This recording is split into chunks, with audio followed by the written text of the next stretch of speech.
So it's saying most acidic to least acidic. So let me just draw out the compounds first. So they're all phenols, and they all have HO here. So this is my phenol group. This one's bond chlorine. They're not going to be the size, I'm sorry. Let me just try to draw it to size here.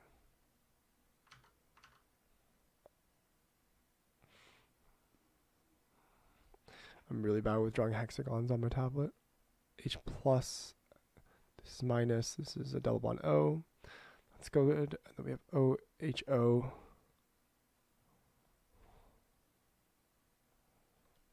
Bond, this is O.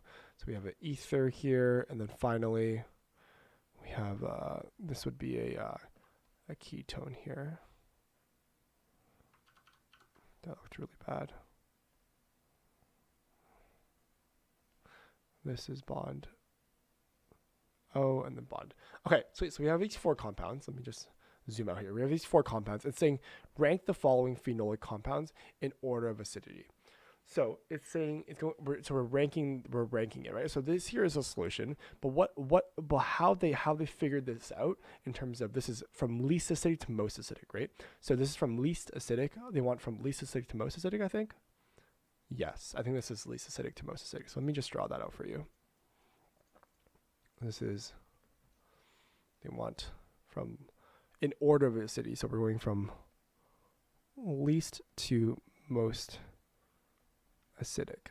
So how we approach this problem is this topic of using electron withdrawing groups. So what do I mean by electron withdrawing groups? Electron withdrawing groups basically increase the acidity using resonance and inductive properties. So when we talk about resonance inductive groups, basically we have to analyze, okay, let's look at the first one here. And we don't really care about the phenols anymore. We have phenols in all of them, so it's fine. But we care about all of these guys here.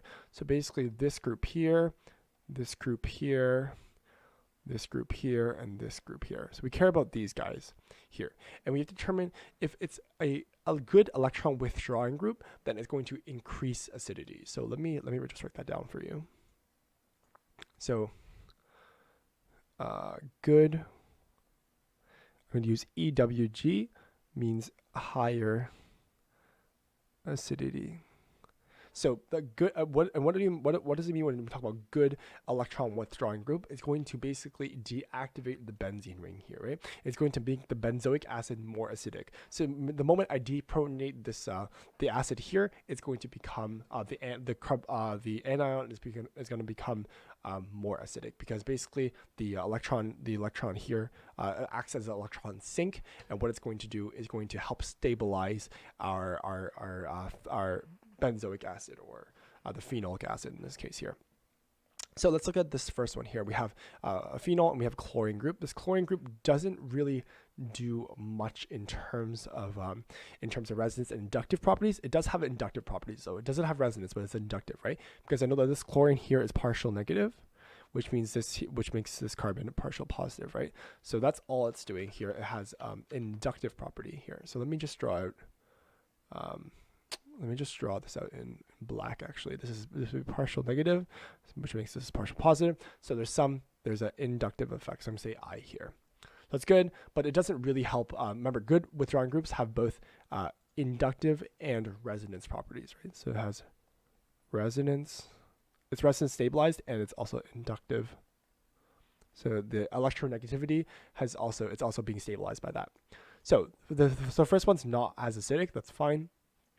The second one here is actually the most acidic one, and this student here actually got it right. And the reason why here is that we both have resonance inductive properties, and we both have resonance and inductive properties. And how we figured that out is that we have, as you can see here, we have inductive properties, right? We have, again, this here is a negative charge. We have 3 lone pairs on oxygen. We have 2 more lone pairs on oxygen here, and our nitrogen here has a positive charge, right? So again, this here has inductive properties. So that's great because I have an electronegativity difference between carbon and nitrogen, and also nitrogen and oxygen, right? So we have inductive properties here, but it also has resonance properties, right? And the reason why I see that is because I can draw a resonance structure, and what it does is it's actually going to stabilize, right? So again, this is one resonance structure. I could draw another resonance structure that looks something like this. This is still N positive. This here now has a double bond O, and this here is the O minus, right? So this here is another resonance structure of this compound here. And again, this here I can also reorganize my my benzene to help stabilize that group as well, right? So these are all resonance structures, which means this here is actually the most acidic compound, right? So this here is actually number 2 is actually the most acidic compound. So this here is most acidic because it has both resonance and inductive properties. That's good. Number 3 here, again, I don't have any resonance effects here, but I have inductive properties, right? So again, I have oxygen here and chlorine here. These two are my lone pairs. I still have a partial negative here, but I also have my inductive properties are actually split between 2 carbons, right? It's an ether, right? Which means I have a carbon on the right hand side and on the left hand side. So because it's split between the 2 carbons, the inductive properties and effects are split between the 2 carbons. It halves the effect, right? So therefore, this is actually the most least acidic here, and this student got it right here. Number 3 here is the least acidic compound. So it's actually it's less acidic than number 1, because as you can tell by number 1 here, this chlorine is directly, the inductive properties of chlorine here, the negative charge here, the lone pairs here, are affecting 1 carbon. It's not split between 2 carbons like this ether here. So this here is the least acidic. This here I would put second, and this here would be my third one here, right? So if I were to rank this, this would be this would be the least acidic would be number 1. This here is 2, and this one would be 4 here, right? Which means this one here is 3. And the reason why this one is 3 is because I have again, this here I have both a resonance and inductive properties here, but again, I don't have that big electronegativity difference. The NO2 group here is very electron withdrawing. It's one of the strongest electron withdrawing groups, whereas the carbonyl here, the carbonyl group here is an electron. It's still a EWG here, but it's not as strong as the NO2 group, just because it's missing that electronegativity difference between C and N here. If you check the electronegativity table chart, you realize C and N are very, very polarizing in terms of electronegativity difference. And I can also draw resonance structures with NO2 here. Whereas with the carbonyl group, I only have kind of this inductive effect with the double bond here. So sorry, not the double bond here, but the lone pairs on oxygen. The lone pairs on oxygen here.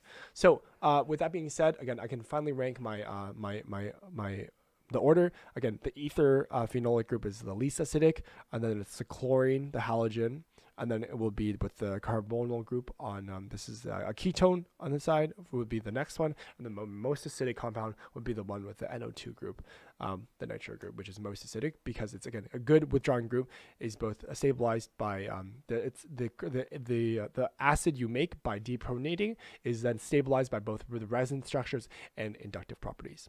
So this solution here is correct. I don't like how they just gave me the solution, and I actually had to like explain with electron withdrawing groups. So I'm gonna say correct solution, but can also provide explanation. So good, or better explanation,